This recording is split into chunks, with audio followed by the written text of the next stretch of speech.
Syekh Mubayat luar biasa hipotesanya bahwa tanda besar yang paling pertama dari 10 tanda besar yang bakal dialami oleh zaman modern ini adalah azab. Kenapa demikian?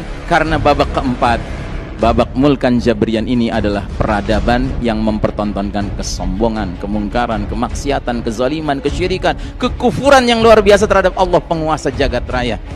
Seorang ulama pernah mengatakan, era modern sekarang ini berkumpullah semua dosa dari semua kaum-kaum terdahulu, yang padahal kaum terdahulu ketika punya satu dosa saja diazab sama Allah. Nah sekarang kita semua dosa ngumpul Pak di era modern ini.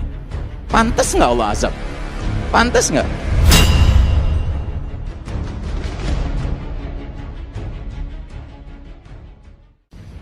Jadi babak kelima, babak terakhir itu kira-kira mengakhiri umur umat Islam dengan husnul khatimah atau su'ul khatimah.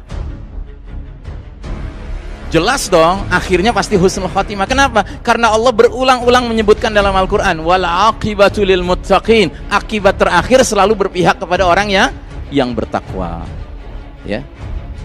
Nah, cuman yang kita harus sadari, perpindahan kita dari babak keempat menuju babak kelima ini, babak keempat penuh kezaliman, babak kelima penuh keadilan, tidak mungkin kita raih, kita sampai ke sana kalau kita semata-mata semangatnya kayak orang jalan-jalan di taman bunga sambil nyanyi-nyanyi main gitar. Nggak mungkin lah kemenangan kita raih dengan cara begitu, ya kan?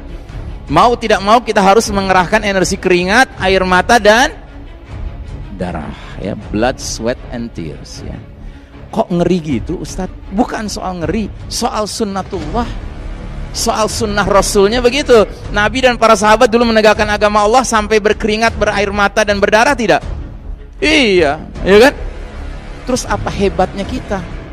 Nggak perlu kita menegakkan agama dengan cara sampai berkeringat, berdarah dan berair mata. Apa hebatnya kita? Cukuplah kita mah permainan 5 tahun sekali, ngabisin duit sekian triliun, ya kan, kirim-kirim ke sana kemari, SMS, WhatsApp gitu, bisa merubah keadaan, tegak Islam. Oh come on, mimpi itu namanya. Ya kan? Sadarilah ini permainan. Yang dibuat siapa? Yang dibuat oleh pemilik perserikatan bedeng-bedeng. Gitu. Yang cepat atau lambat, lama-lama kita harus sadar, taubatlah kita tinggalkan itu. Kita persiapkan diri kita dan keluarga kita menyambut babak kelima, ya. Sebab peralihan kita dari babak keempat ke babak kelima, mau tidak mau harus melewati masa transisi penuh ujian, dan 10 tanda besar akan mengiringi perpindahan kita itu. Ini yang paling penting. Menyadari semakin dekat kita menuju babak kelima, semakin huru-hara akhir zaman akan muncul. Kenapa demikian? Karena itulah rahasia dunia yang membedakan dengan akhirat. Kalau di akhirat sekalinya kita senang-senang terus, mudah-mudahan kita termasuk yang begitu. Sekalinya sengsara terus, itulah akhirat. Mudah-mudahan kita nggak termasuk orang yang sengsara terus. Nauzubillahi min dzalik. Tapi di dunia ini susah dan senang, menang dan kalah itu selalu beriringan bersamaan, ya. Makanya sampai ada hadis bunyinya begini. Awal hadis itu diawali dengan kata ubasyirukum, aku kabarkan berita gembira, kata Nabi. Berita gembira apa? Ubasyirukum bil mahdi, ku kabarkan berita gembira diutusnya Al-Mahdi memimpin umat ini di akhir zaman, ke tengah-tengah umat ini saat apa? Saat perselisihan antar manusia menjadi-jadi, saat gempa-gempa dahsyat berlangsung. Saat itu nanti Al-Mahdi akan memenuhi bumi secara merata dengan keadilan, setelah bumi secara merata dipenuhi dengan kezaliman. Jadi berita gembira Pak. Tapi sambil mengharapkan berita gembira ini, kita harus siap-siap menghadapi perselisihan antar manusia menjadi-jadi, gempa makin dahsyat, kezaliman merata. Begitu. Itulah Islam. Itu asyiknya Islam, itu justru di situ Pak. Innamal usri yusran, bersama kesulitan ada kemudahan, bersama kesulitan ada kemudahan. Jadi jangan Anda berpikiran, wah ngeri nih Ustadz, ya kan, nanti kalau kafir mimpin makin terzolimi kita, ya kan. Emang udah terzolimi kok kita. Itu udah terzolimi kita. Memang Anda pikir kita belum terzolimi? Sudah terzolimi kita, ya. Sehingga kalaupun berubah menjadi lebih buruk, ya beda tipis gitu. Intinya adalah Allah dan Rasulnya tidak diagungkan. Itu inti pokok permasalahannya, ya.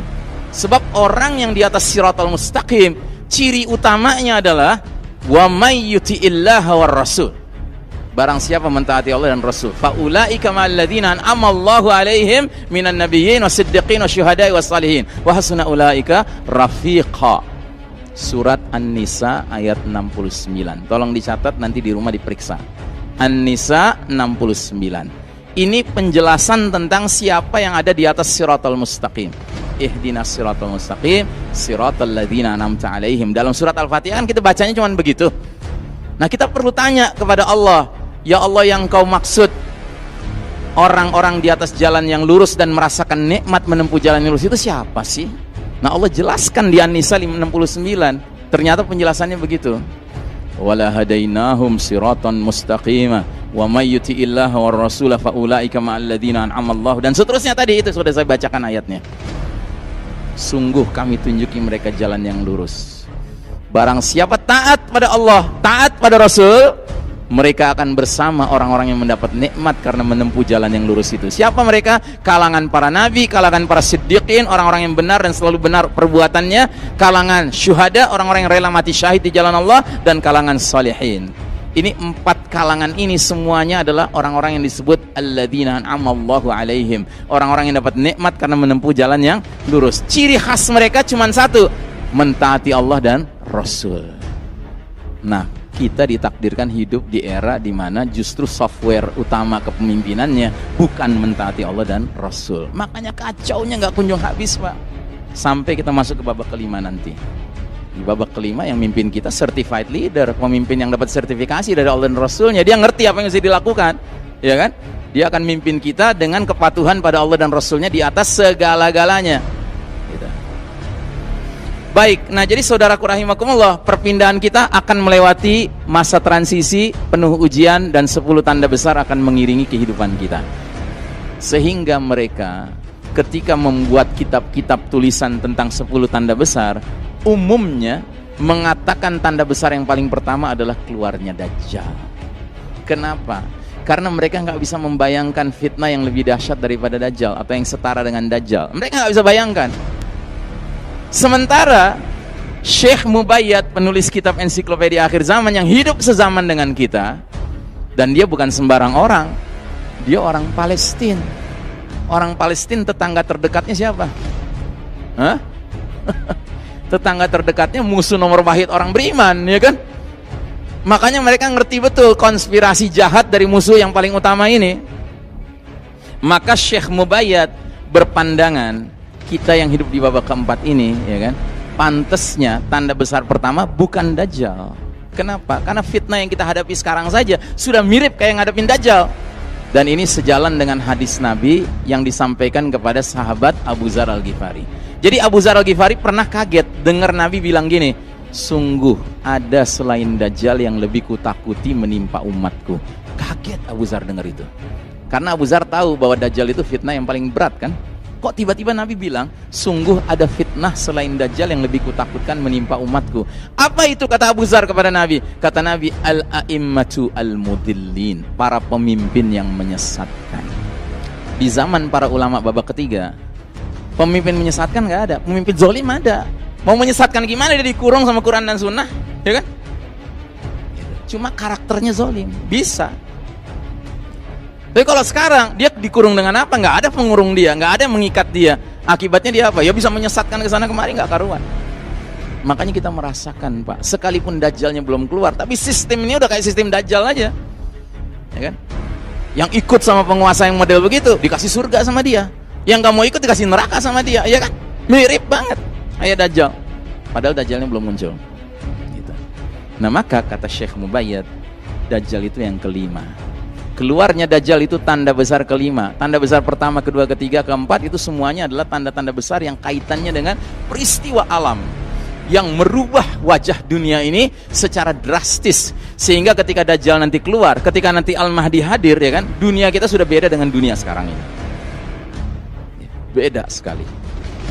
Kenapa? Karena diawali dengan peristiwa Ad-Dukhan.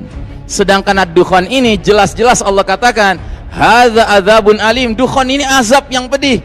Jadi Syekh Mubayyad luar biasa hipotesanya bahwa tanda besar yang paling pertama dari 10 tanda besar yang bakal dialami oleh zaman modern ini adalah azab. Kenapa demikian? Karena babak keempat, babak mulkan jabrian ini adalah peradaban yang mempertontonkan kesombongan, kemungkaran, kemaksiatan, kezaliman, kesyirikan, kekufuran yang luar biasa terhadap Allah penguasa jagat raya. Seorang ulama pernah mengatakan, era modern sekarang ini berkumpullah semua dosa dari semua kaum-kaum terdahulu, yang padahal kaum terdahulu ketika punya satu dosa saja diazab sama Allah. Nah sekarang kita semua dosa ngumpul Pak di era modern ini. Pantas nggak Allah azab? Pantas nggak? Ya kan? Luar biasa. Contoh yang paling sederhana adalah kasus Nabi Lut dan kaumnya. Kaum Nabi Lut itu diazab karena satu dosa, namanya dosa liwat.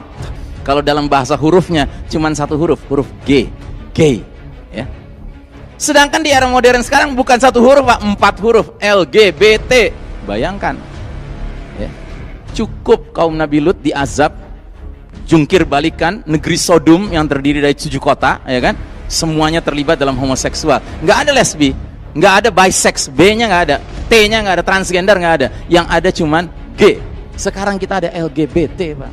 Dan teknologi kedokteran modernnya mendukung itu untuk operasi dan lain sebagainya. Ngeri Pak.